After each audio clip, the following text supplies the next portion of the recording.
happenings in the security sector in Nigeria have given the police much to think about concerning their conduct, morale and professionalism in the discharge of their duties, not minding the environment in which they are. Someone is watching. So after the NSAS protest, what lessons did the police take home, and how strong is the message by the people to them? We will narrow our discussion down to Life Camp Area Command of the FC Police Command. How are officers faring, and what is the effect of the protest on officers? These and more questions will find answers on Call the Police, today's edition on NTA Channel 5, Abuja. Welcome. I am Tessie Omeri. The program will be right back.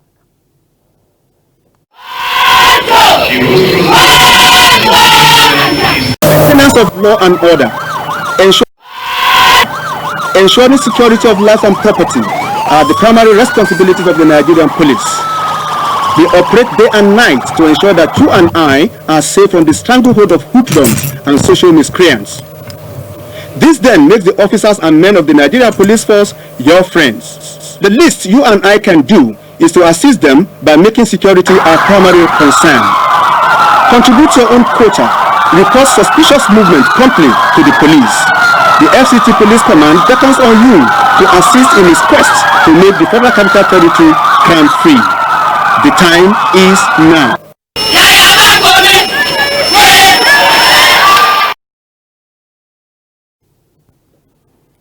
And joining me this morning to answer questions from our viewers and of course all that has been happening security-wise in the FCT, I have the Area Commander, Life Camp ACP Nandel Gomwok. Sir, you're welcome to the program. Thank you very much. Good morning. You're welcome. All right, before we set the ball rolling, let's quickly watch a background report on happenings in Life Camp by Aina J. Auta. This is Life Camp Police Division under the Life Camp Area Command, which comprises Gwagwa, Karmo, Utako, Mabushi, Gwarimpa and Life Camp Police Divisions. Call the police crew sought to find out the present security situation of the place and the people's perception of the police after the NSAS protests, which led to looting, vandalization and crisis in some quarters. The crew also visited various parts of Life Camp Division and spoke to residents. After the protests, the way they conduct themselves now is okay. At least their relationship with people now is okay. They are well behaved. The way they harass people on the road has at least drastically gone down. We can see that from the road we run every day here. Government can improve their salary and try to encourage them. They will do more. On the way, they are more conducted. They are more peaceful, unlike before. I don't know of what is happening in the police station in their offices because I don't go there often. But as I'm going to work for my daily work, the way I see them relating with passengers and people working, they are more of coordinated, unlike before. I want government to increase their salaries and every allowances to encourage them. And I need police to be putting effort to police. Let's assist them because I know you cannot stay without police. Whatever is happening, you are running into a police. Sometimes you can see a police, even their vehicle, they are not even up to enough, or they are not even okay for the hand. So I need the government to help. Let them give them a vehicle to be patrolling. Surprisingly, instead of maligning the police, the people bare their minds concerning the police remuneration and welfare, which they said will go a long way to encourage them in the discharge of their duties. Ayena J. Auta, NTA News. Many thanks, Ayena J. Auta. Like I said earlier, back in the studio, I have with me the Area Commander, Life Camp Assistant Commissioner of Police, Nandel Gomwok. Sir, once again, you're welcome.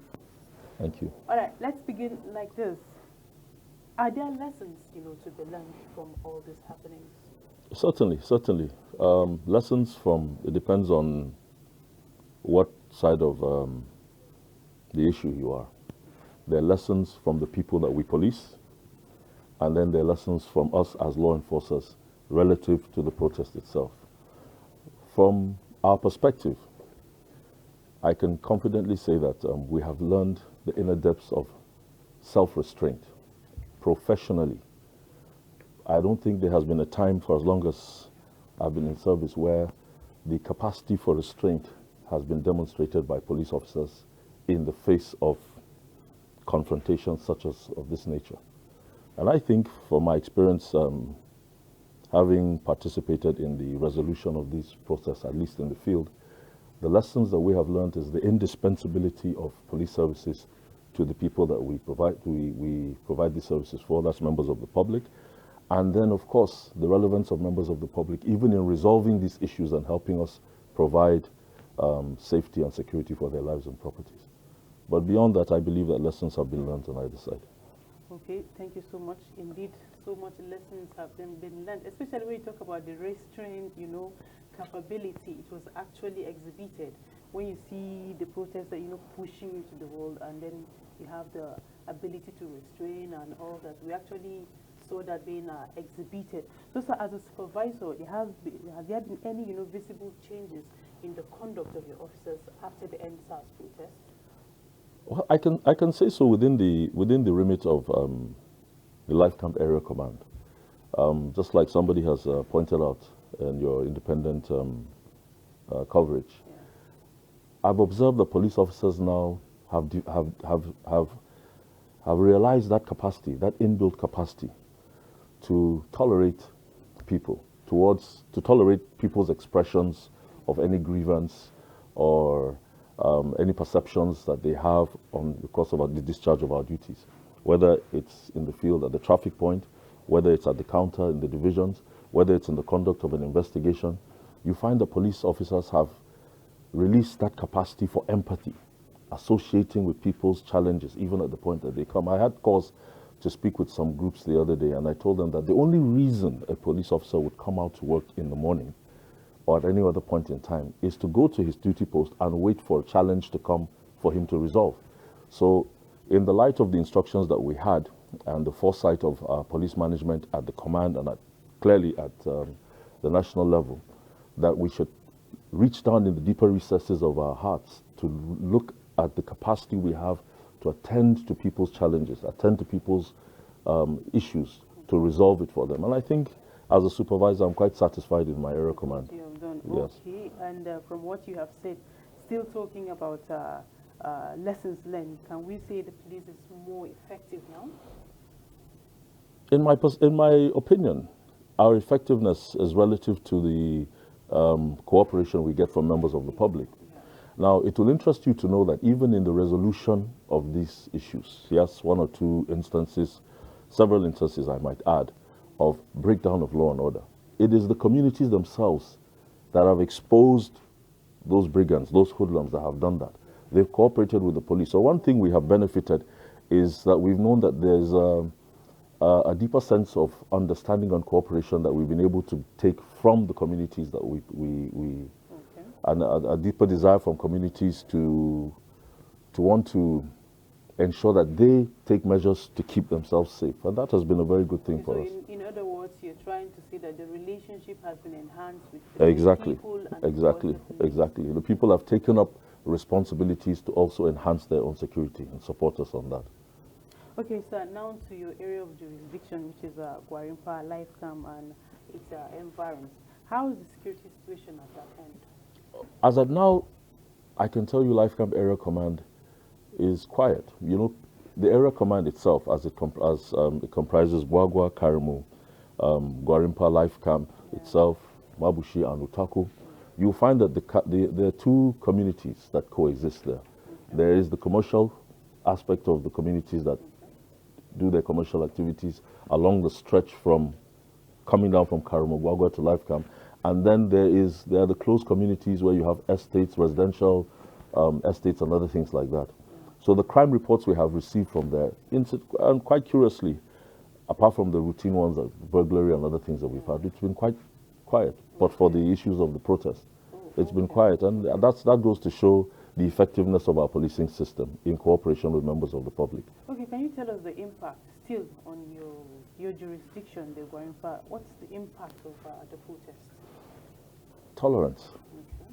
We've found that members of the public are more accommodating to us. whether it's because we have realized the indispensability of what I choose to call the symbiosis of our relationship, that we are independent on each other, we are interdependent on each other. There's a lot more tolerance and understanding between us and for what it is that we do. I think that is the most profound impact I can relate to.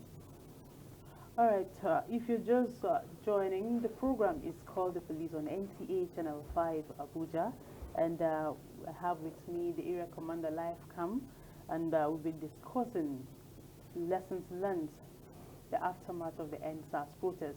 The program is actually an interactive one. You can actually call, make your suggestions, ask questions, whatever it is, he's here to provide answers. So you can be part of the program by calling the numbers showing on your screen. All right, sir, there are allegations that police are off the streets. How true is that? Well, I think it's a matter of perspective. Okay. Anybody that is in the rush hour in the morning will tell you that at every major junction they've come across within the FCT, within the Life Camp Area Command, will meet very early a traffic policeman on duty. Okay.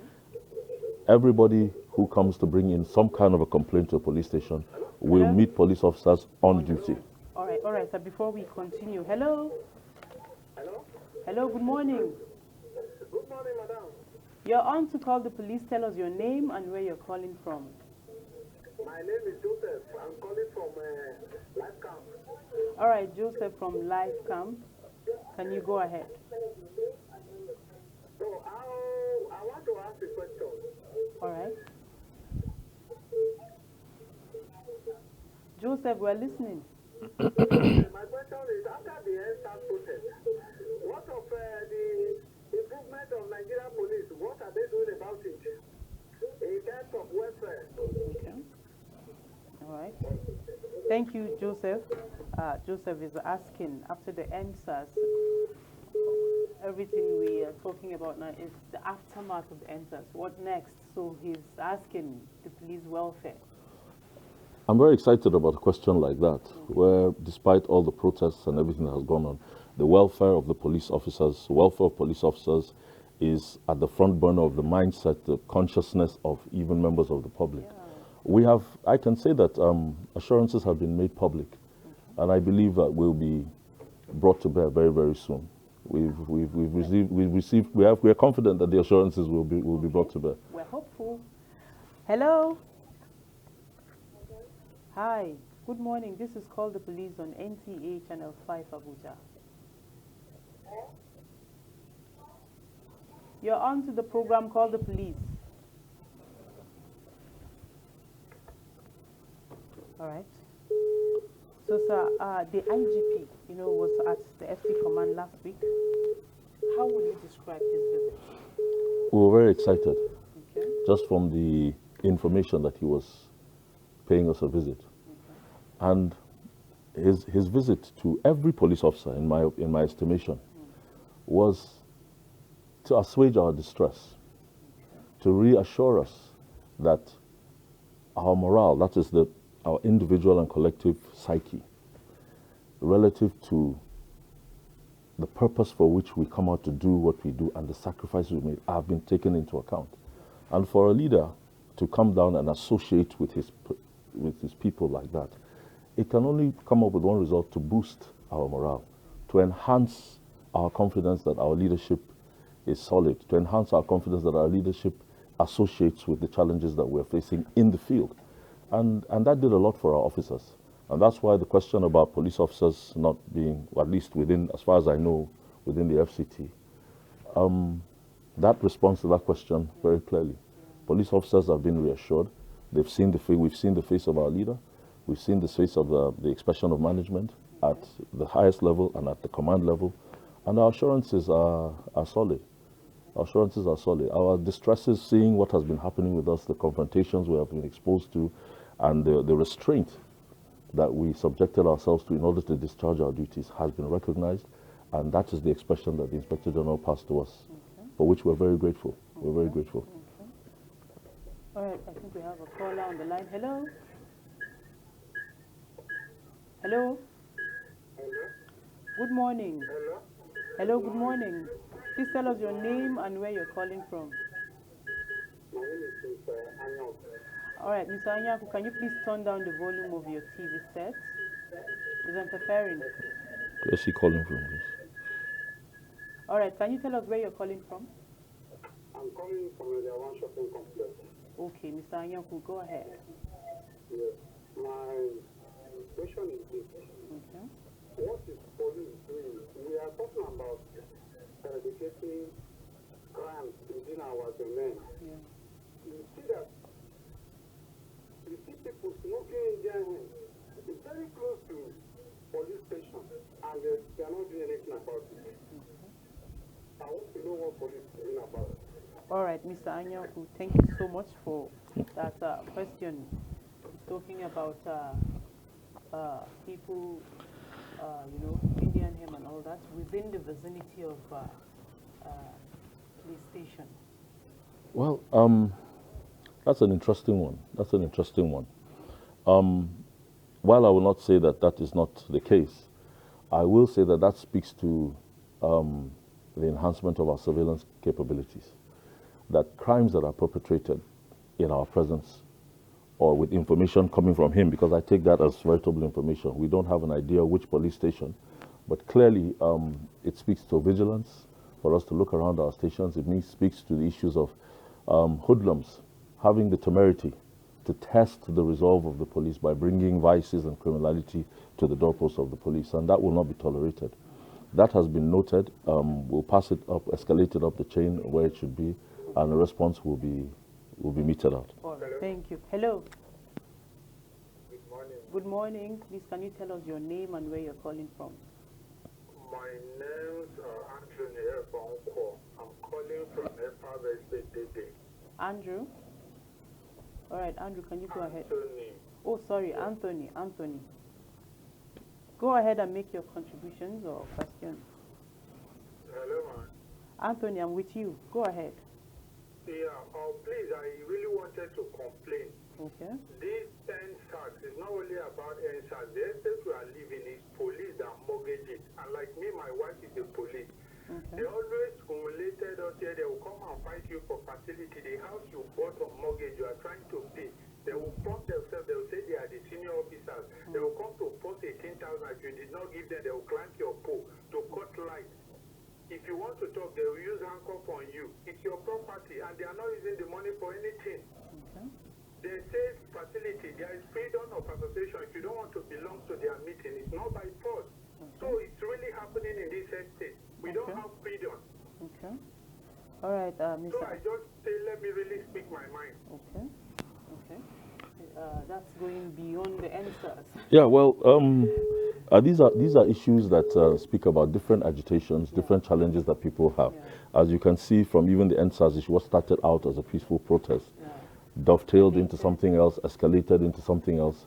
But I think what Mr. Anthony is speaking about is a personal challenge within his living environment. Yeah, Now, yes, and then maybe some discomfort around how issues that their associations should be able to resolve amicably within themselves. But then there are always recourses to this. I'm not sure, well, within that estate, I don't know much about how the association is convened. Probably. But I believe there are recourses. There are recourses that he can have. There must be a police station in that estate. Most definitely there will be a police station in that estate. He can express his concern there, and they will be able to channel it for him up the chain of command so that he can get a resolution to that. All right, I want to believe, Mr. Anthony, you're listening and you take notes. Hello? Hello, we have a caller on the line. Hello? Okay. Guess the caller is not ready to speak to us. So your advice, to FC residents regards security. We say this every day, but we get tired. This period that we're in, within our circles, within the popular parlance within police circles, Ember months, commencing September, October, November, December, there is naturally an anticipation, a projection that there will be an increase in crime. Probably because of the festivities that are coming on, the pressures people have to try and provide, through illegitimate means, some means of expressing their well-being, so to speak, whether home or in their villages or somewhere like that. So the challenge about that comes back to the communities that we just want people to be more vigilant. We want people to take advantage of this renewed and enhanced relationship that we have built as a fallout of this protest, the renewed relationships we have, so that we can engage better. Within our area command, we've had at least 2-3 town hall meetings where focus groups, unions, youth leaders, different unions within the commercial community, estate security committees, come together to tell us about their challenges. How is it that they want us to police them? Policing with their consent, so to speak. And that way we'll be able to tell them about the challenges we anticipate for them, the things to look out for, measures to curtail some of these things. And then we look forward to a very, very peaceful forthcoming festivity. All right, let's just take the last caller on the program today. Hello? Hello? Hi, good morning. Hello? Hello, good morning. Morning. The program is called The Police. Tell us your name. Okay, my name is... Hello? I'm with you. Okay, morning. Morning, your name and where you're calling from. Okay, my name is Danjuma. Okay, Mr. Danjuma, you happen to be our last caller for today. Please, can you go ahead? Where's he calling from? I'm calling from Kuje Area Council. All right. Actually, my brothers were involved in this protest last 2 weeks. Okay. So, we arrested men, they have been sent to prison. Okay. Yeah. So, actually, they have released some people, but I've not heard anything about their own. But they are still, they even transferred to them. Okay, in as much as I would say it's a personal problem, somehow, generally talking about those that were arrested, what is their fate? Well, thank you for the question. Well, I can tell you that the FCT Police Command had a very, very comprehensive law enforcement action on people who had perpetrated criminality. I can tell you that well over 200 people were arrested. More than half of that were charged to court, many of whom were remanded in prison custody. Now, that is the expression of the criminal justice system, for which the FCT Police Command forms one component. So it is possible his relations, having been arrested, have been charged to court, and court action has been taken. There are some who have been granted bail, but since he hasn't seen his relations, they're either not granted bail, having been charged to court, or have been remanded, subjected to the justice system. My suggestion to him was to recourse to make more inquiries, probably at our headquarters about them, and they'll tell him what has happened. If he doesn't know the courts that they were taken to, they will inform him. If he doesn't know the prisons that they were remanded in, they will inform him. I want to believe Mr. Danjuma is listening, and you take it up to the appropriate quarters. Sir, we want to go, but your final words before we draw the curtains. Our relationship with members of the public vis-a-vis maintenance of law and order, the performance of our constitutional roles, our relationships are indispensable. We need the public as much as the public needs us. Our services we provide, taking into account grave personal risks that we do, and we appreciate members of the public who have come to support us in that. I just want to say that the Commission has asked that we express assurances to members of the public that we will be responsive to their challenges. We will do so in a professional manner, and we will do so in an empathetic manner. And that's just my final word. Thank you so much. Thank you so much. Thank you, sir, for coming to the program. And with that, we have come to the end of this week's episode. We do sincerely hope that everyone, contributes to peace and development of the nation. See you next week for another edition of the program. Bye for now.